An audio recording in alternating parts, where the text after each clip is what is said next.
Bien, oui, voilà, on va forcément ouvrir cette émission, Mamadou Dian, par ce décès, voilà, qui est survenu hier nuit aux alentours de 23h, ici même à Conakry, celui de Elhadji Ousmane Baldé Fatako, connu sous le sobriquet de Sans-Loi, opérateur économique, président de la coordination à l'Ipoula, qui s'est donc éteint la nuit dernière. Oui, Aboubacar, c'est le voilà, lieu... Pour commencer, nos sincères condoléances à toute la famille, à la Guinée. À sa famille biologique, mais aussi à la Guinée, parce que Elhadji Sans-Loi, c'est un Guinéen qui a fait ses premières armes du côté de Guékédou, où il était bichon. Donc il a suivi un peu le parcours classique de nos richards, partir de rien, c'est ici à la tête d'une grosse fortune, et l'homme... ma foi, je crois, n'a jamais décliné. Il a pu se maintenir depuis la Première République, ensuite sous Lansana Conté jusqu'à Alpha Condé. Autant de tempêtes, comment dirais-je, auxquelles il a survécu. J'ai rappelé tantôt cet attentat en plein cœur de Kaloum, en pleine journée. Je ne sais pas si Talibé s'en souvient. L'un des frères... Décrivez un homme qui n'était pas de nature à se laisser marcher sur les pieds. C'était un roc. Le frère de Hadja Kadiatou, un de ses frères, est venu dégoupiller une grenade, l'a balancer dans le véhicule de Sans-Loi, elle n'a pas éclaté. Donc c'est quelqu'un, il y a autant d'anecdotes dans les bras de fer qu'il a eu même... Il a eu notamment avec l'ancien président Alpha Condé. L'ancien président Alpha Condé et d'autres opérateurs économiques. C'est quelqu'un qui était craint. C'est un baobab donc qui vient de se coucher. Et vraiment, c'est un peu aussi, vous savez, l'humain, on vit avec cette angoisse de la mort qui nous pèse sur les épaules. Et ça fait que les philosophes de l'absurde se demandent pourquoi on vit. Et il y a Schopenhauer qui avait même demandé aux humains, cessez de vous reproduire, suicidons-nous collectivement parce que la vie n'a pas de sens. Mais d'autres, comme Camus, sont venus dire que malgré cette absurdité de la vie, il faut aimer la vie. Il faut aimer la vie. Donc il faut, comme pour dire que... il faut la croquer en pleine dents. Voilà. Oui, Lincoln. C'est un grand homme qui est parti. Nous savons que ce monsieur a toujours défendu sa ligne d'honneur, sa dignité. Il n'a jamais laissé marcher dessus. Peut-être pour l'histoire récente, nous savons tout ce qu'il a pu endurer sous Alpha Condé. C'est bien retiré, ses boutiques, magasins, son commerce pratiquement détourné. Mais l'homme est resté sur sa ligne qu'il a toujours défendue. Rappelez-vous, en tout cas, de cette scène humiliante du côté de Tanene avec Alaï Serona, où ils ont été gazés. Du monsieur a été gazier, toute la maison. Mais malgré tout, il ne s'est pas laissé faire, il a continué à défendre une ligne. Aujourd'hui, la Guinée perd un de ses dignes fils.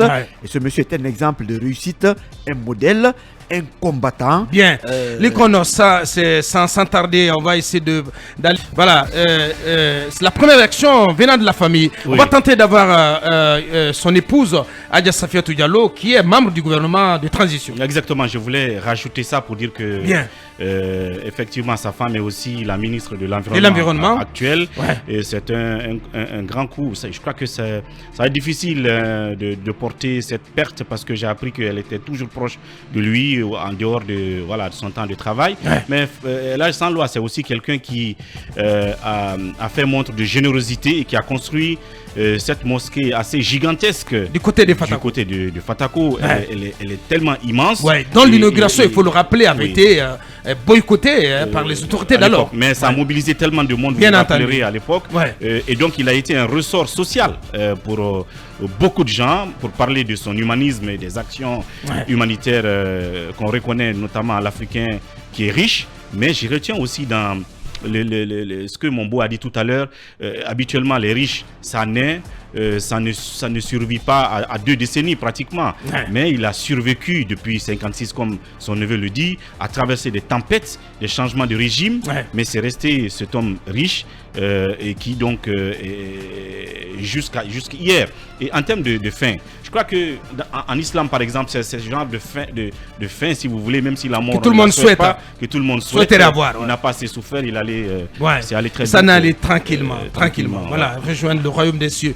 Et peut-être ce qu'on pourrait aussi rajouter, Talibé, c'est que récemment, il y a quand même ce geste des autorités de la transition en faveur de Feu Sans Loi, désormais, la junte qui lui a restitué 2 de ses patrimoines. Voilà, 2 sur 4 de ses patrimoines qui étaient compromis sous Alpha Condé. Oui, on le sait, c'est un homme, comme beaucoup l'ont dit, qui était résistant, résilient, qui ne courbait pas l'échine face à l'injustice et qui défendait farouchement ses convictions, sa vision d'une société guinéenne juste. Vous le savez, en décembre dernier, il a été intronisé président de la coordination de Fulbé et Alpulaar. Ouais. C'était le 26 décembre au stade Jean Lansana Conté de Nongo et en présence de plusieurs délégations venues notamment d'Afrique, c'est-à-dire de la Guinée-Bissau, de la Sierra Leone, du Sénégal, de la Gambie, du Nigeria, du Burundi, de l'Afrique du Sud et tant d'autres pays, mais aussi venus d'Europe, de l'Espagne, de la France, mais aussi avec les représentants des 3 autres coordinations de la Guinée et les représentants des 9 provinces du Fouta. Ouais. Et ce jour, il disait, et cela traduit justement l'amour de ce grand homme pour la vérité et la justice, et il disait: je demande donc aux Guinéens de soutenir et de solliciter auprès du gouvernement ce qui est bon pour les fils du terroir, les fils du pays, de demander aux chahs, aux religieux de nous aider pour qu'il y ait la franchise dans le pays, afin que le mensonge s'arrête. Il le disait. C'est un message donc qui sonne comme une sorte de vérité, ou en tout cas de mots d'adieu de ce grand homme au Guinéen. Faire la promotion de la vérité et arrêter le mensonge. Parce que le mensonge, malheureusement, il est considéré par beaucoup de... Il est répandu en Guinée. Il est répandu en Guinée. Ouais. Il est devenu un mode de gouvernance, il est devenu un mode de vie dans ce pays. Donc c'est un baobab qui s'est couché. Ouais. Les Guinéens retiendront de lui un homme qui s'est battu pour que la société guinéenne soit raffermie, que la paix et la quiétude règnent et que les Guinéens vivent ensemble. Et, comme vous l'avez dit, il a vécu, il a vu des vertes et des pas mûres sur Alpha Condé notamment.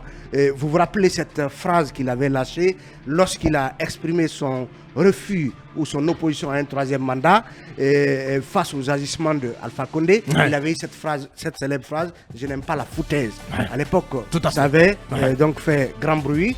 Donc il a résisté, mais puisque la mort, on ne peut jamais y résister, et comme son neveu l'a expliqué, après son wird, ou en tout cas pendant son wird, et la mort l'a foudroyé en une seconde, à quelques secondes, ce grand homme est parti.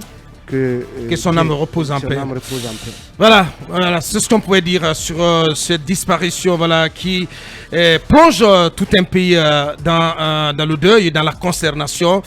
Dormez en paix, hélas sans loi, soldat émérite, donc qui a tant servi son pays, et par l'amour, mais aussi par le travail.